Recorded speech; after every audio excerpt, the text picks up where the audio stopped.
Welcome to the Michigan Golfer Show. Join us each week as we explore the people, the places, and the events that shape our great game. Hi, I'm Jack Berry, and today I am with a fellow Michigan State alum, Harry Bowers, who is a notable golf architect in our state. Our state has a whole bunch of very famous and successful golf architects, and a number of them started out in the business, I think, at Michigan State. Is that right, Harry? I think so. There seems to be quite a few.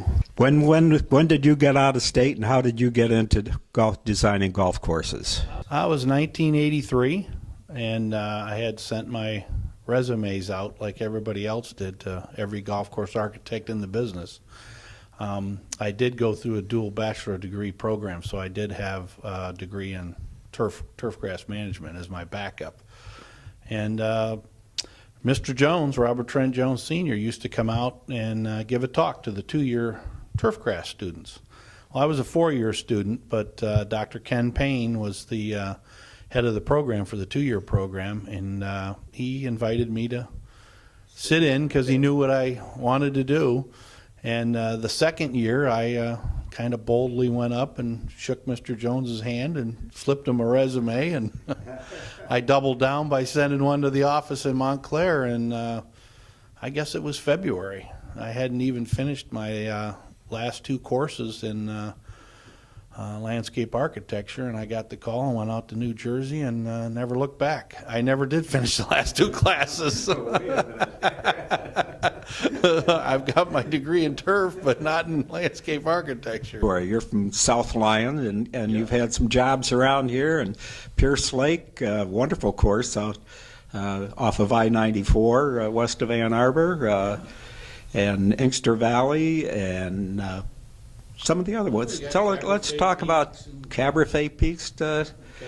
Come on, let's talk about a few of those. Well, Pierce Lake was great. Washtenaw County Park and Rec approached me about that. It was a great piece of property. There wasn't much out there now. I mean, it's built up quite a bit now.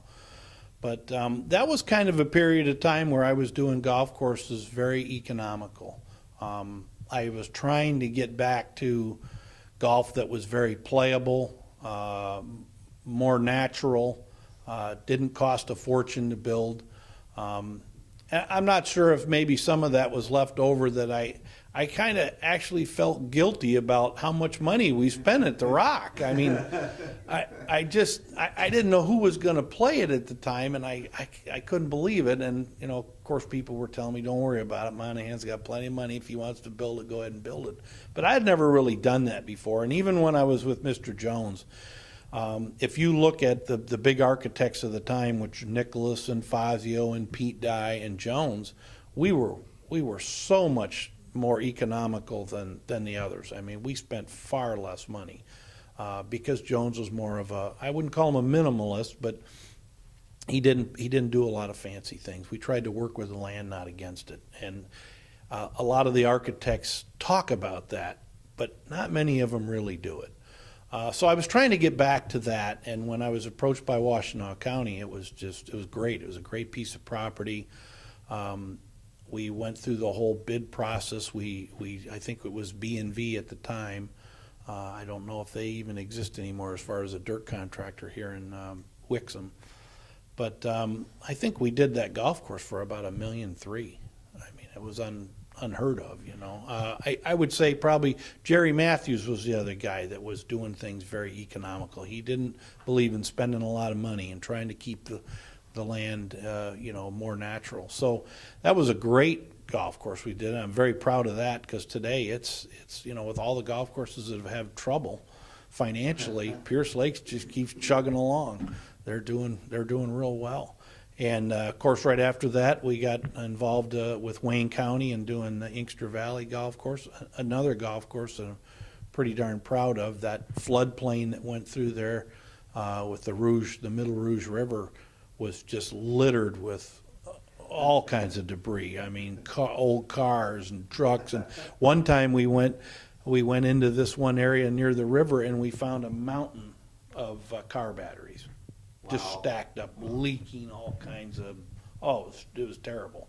And of course, there was a battery company right up the hill, and of course, I don't know anything about it.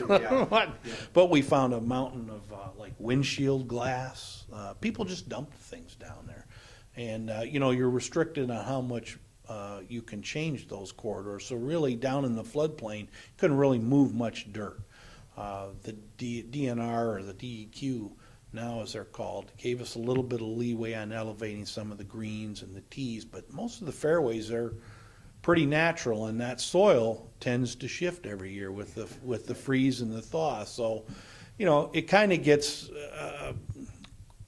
critiqued nowadays with all of the modern golf course amenities and whatnot. But if you think about it, for the amount of money and everything else, it's a great little golf course. Well, that's, after all, what is it, like 90% of the people who play golf do not belong to private clubs. No, that's right. And that's kind of the period of my life I was trying to do, Jack. I was trying to just, get back to the roots of golf. I went up to Caberfae Resort, and I think it's called Caberfae Peaks now, and met with the owners, Tim and Jack Meyer. And it was the same thing. We did a 9-hole golf course for, maybe $500,000 or $600,000 total, and it's a wonderful little 9-hole golf course to play at that resort, and it's still open today, so it's successful. And shortly after that, I decided I was going to start working in Florida, and I got hooked up with some tour players again, and started doing work with different tour players. So I pretty much do most of my work based out of Florida now, although I still live up here in Michigan part-time.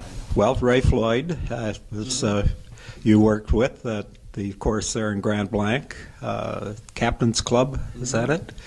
And you've worked with Curtis Strange. What's it like working with those fellows?